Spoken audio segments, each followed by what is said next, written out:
Hi, I'm Stephanie Beasley, the Global Philanthropy Reporter here at Devex. And joining me for this discussion on how to transform a global food system in crisis is Alvaro Lario, President of the International Fund for Agricultural Development. So we have him for a short time. I know he has a hard stop, so we'll try to make this sweet and to the point. Welcome. Thank you very much. So I wanted to start by talking about the fact that we're in this period, this time where we're dealing with a series of crises of unprecedented proportions. And I know, of course, you can't have a discussion about that without talking about climate change. And so you made a statement earlier this week where you talked about how climate change was hindering efforts to eradicate hunger and poverty.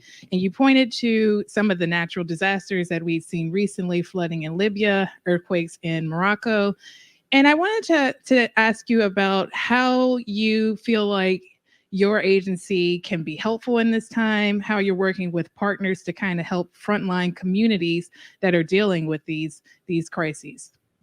Well, thank you very much for having me. Indeed, we are one of the 3 Rome-based agencies. We work very much on the last mile with the small farmers, where poverty is actually located 80%, and many of them are going hungry. We have and we see a lot of analysis about the systems, about the resilience, about connecting with the private sector, a lot of talk, but the question is, how does that actually result all of these investments in the ground for the rural poor and for the people who are going hungry currently? So the costs of reforming how food is produced, distributed, stored, the type of food we are currently consuming are very clear. We're talking about 6 trillion of health costs, 3 trillion of environmental damage, and everything we know it's getting more and more complex in terms of the connection of food, the extreme weather events. So actually, the issue then is how do we finance this transformation? How can we make sure that we are producing nutritious and healthy food in a sustainable way? And if you look generally, and we are a financing agency, we provide very concessional financing. You have to think that in reality, ODA, Official Development Assistance, we all gather here, we talk a lot about it. It's around 200 billion, out of which 5% goes to agriculture. So 10 billion every year. That's actually peanuts. That's a very small proportion of the needs we have to transform food systems. We're talking about 400 billion need, and ODA is 10 billion. So you think about what other flows are there out there. Indeed, local private sector is one of the solutions. And it's very clear that financing from public development financial institutions, from agriculture development banks can be part of it. There's others. There's the current subsidies. Subsidies to agriculture and to food systems are 600 to 700 billion. Are they going to the right incentives?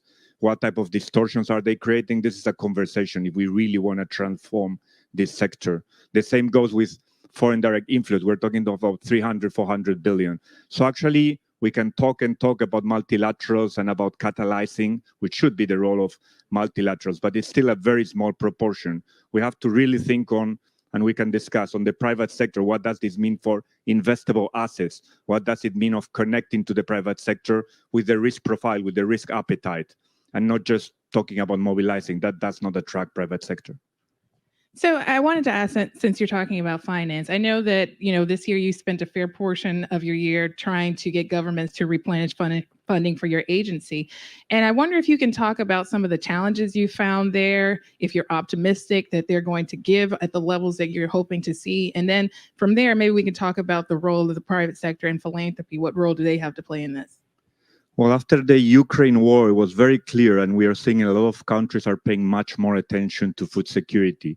Food security is becoming a matter of national security, which actually is the case here in the US, it's the case in Europe, but it hadn't been the case necessarily in Africa or in parts of Asia. So the attention of heads of governments when I meet for them is really rising on how can they actually be more self-reliant, increase local production. That's at the local government. At the international level, the G7 is very much paying attention. The G20, I was last week with President Macron, and there's a G20 leaders communique on our replenishment. So the attention is getting there, but we know the attention is always there in a food crisis. 10 years ago, it was the same. 20 years ago in the previous food crisis. When we see our supermarkets, food price inflation, we all start to think, where is this food coming from? So it's the right moment, but it's the moment to transform, not to give food, not to give food assistance, but to make sure that we invest on the ground, that we invest in the local SMEs, in the rural smallholders who actually produce the food. 70% of the food in Africa, 70% of the food in Asia is produced by these rural smallholders. And that's where actually the poverty is. So there's a disconnection many times on our discourse and where the investments are going. So I wanted to ask you, you're talking about sort of the action that happens when there's an emergency, a food crisis.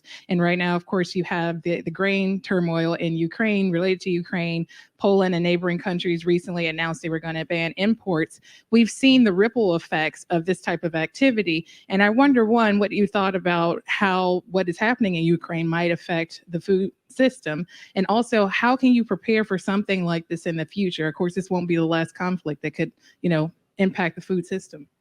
So the Ukraine war has just and spill over mostly, as you have seen, obviously, on fertilizer prices as well as on wheat. But wheat is just one commodity; it's just one crop, and it affects obviously all international price wheat.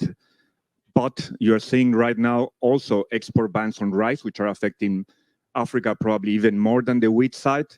You're seeing when you had the floods in Pakistan, which is the fourth rice producer, there were also another export bans. So we are seeing that actually the world is connected. What happens in one part of the world, some of the extreme weather events, is connecting to the prices internationally, it's connecting to hunger, it's connecting to the local communities.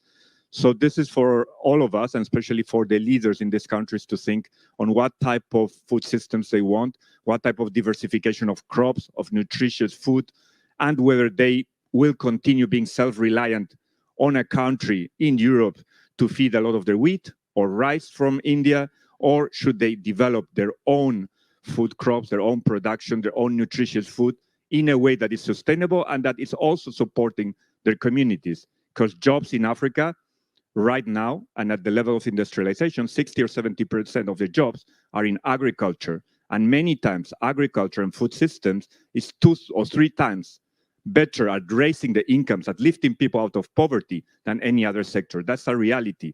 We wish that they would obviously have a just energy transition, many other matters. The question is right now, what are we doing for them? How are we supporting them with the finance to adapt to many of these events, extreme weather events, the droughts, the floods, the extreme weather, the heat, the cyclones, because this is impacting them right now. They're losing their livelihoods, they're going hungry, and it's clear that the climate financing going to them is very little, less than 2%. But those are the poor people are the ones who are struggling with this. And so I wanted to ask you one final question, and then I wanted to talk about the role of partnerships. I mentioned philanthropy, the private sector. I guess, what is a way that you see of fostering better collaborations in times like this and building this sort of sustainable system? Are there people you see taking, or countries you see taking the lead, or what examples do you have? So I think the most important part is to have pragmatic solutions, investable platforms, things that are concrete actions. Today I was one of the champions on SDG 12.3 on food loss and waste.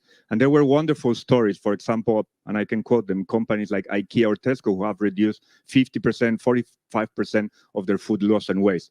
The challenge is, how do we connect these individual stories on the people who are struggling and suffering in the developing economies, in that rural communities? We can talk about sourcing the global value chains, but still we're talking about thousands of people. What we want to do at that IFAD, we talk about millions of people. I mean, every 3 years, we increase the income of 77 million smallholders. It's about how we aggregate many of them. It's not enough thousands, it's not enough tens of thousands. The issue is, how do we aggregate many of them and scale these investments to impact millions of people? Well, unfortunately, that's all the time we have, but I want to thank you so much for being here and talking about this. I know you have a very busy day. Thank you so much. Thank you very much.